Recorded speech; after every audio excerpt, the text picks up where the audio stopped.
Hello, my name is Julie Fei-Fan Balzer, and I am a mixed media artist and printmaker. And I have been designing stencils for the Crafters Workshop for more than a decade, which is hard to believe. So I put together this series of short tutorial videos for you. They cover some really important basic techniques that every stencil artist ought to know. And I've also taken the prints that I made and turned them into some very simple cards. So you can see a little bit about how you might end up using some of these beautiful papers that you're going to make with Crafters Workshop Stencils by Balzer Designs.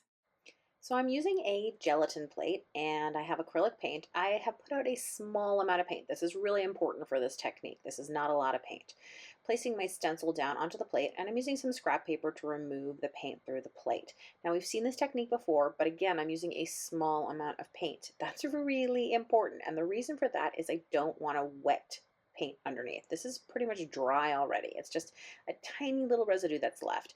Now I'm using, again, a very small amount of transparent acrylic paint. You can see that there, and I'm going to rub until I'm able to pull off that tiny residue plus my colored print.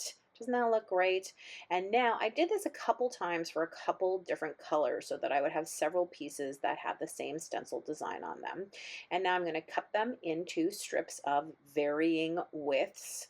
And now look, all these pieces of paper kind of coordinate together even though they're random colors. So I'm covering a piece of cardstock that's 5 by 7 with some adhesive, and I'm laying the strips down. You can put them at an angle, you can put them straight up and down.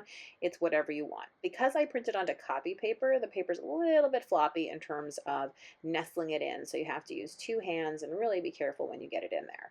But I'm not using any particular pattern. And you can see I'm even changing direction as well as the size of the strips. I think that's important. I think, with different sizes and different colors, but the same stencil, you can see how that unites that overall. And particularly because I use that same color, that Payne's gray, to stencil all of the pieces.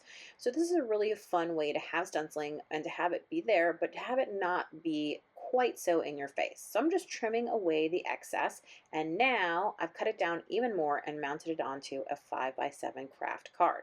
So now I want to put my sentiment on, but this white wasn't doing it for me. So I actually printed one out onto craft cardstock, and I like that better, but it still needs a little pop. So I'm taking in a black ink pad and I'm just, edging it so that it looks a little better. Had some trouble with placement. We all do, right? Overthinking it too much. So I'm just going to trim off the excess there, and my simple card is done. So again, simple stenciling, simple cards. This is a way to get stuff done, and you have enough paper strips there, trust me, to make 4 or 5 more cards just like this one.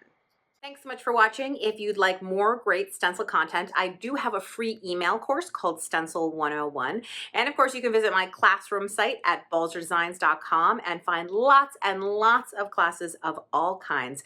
My whole philosophy about teaching is that I want you to embrace who you are and to really understand deep down how design and how art goes together so that you can always make the kind of art you want, whether you're in class or not. Thanks for watching. I hope that you will subscribe, like, and comment on this video.